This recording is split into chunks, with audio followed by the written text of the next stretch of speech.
ما عندي موقف، انا كل اللي بعرفه انه بدنا النتيجه باقل خسائر ممكنه. انا اكلت من صحنه لهالبلد اللي عم تساليني حضرتك عنها، سوريا. فكيف بدي اتمنى، كيف بدي اتطرف؟ ما بقدر. كل اللي فيي يقول انه يعني النتيجه تكون، ما بعرف لصالح مين، المهم النتيجه تكون مرضيه بس.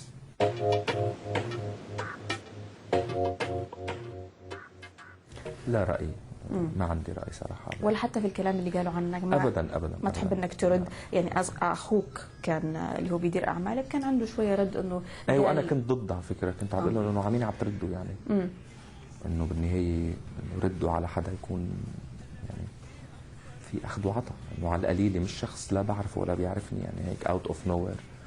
كنت ضدهم انا بهالخبريه، بس انه شايفه يعني انه فضل شاكر لا يستحق الرد عليه يعني. اكيد طبعا، لا هيدي لا شك فيها اكيد.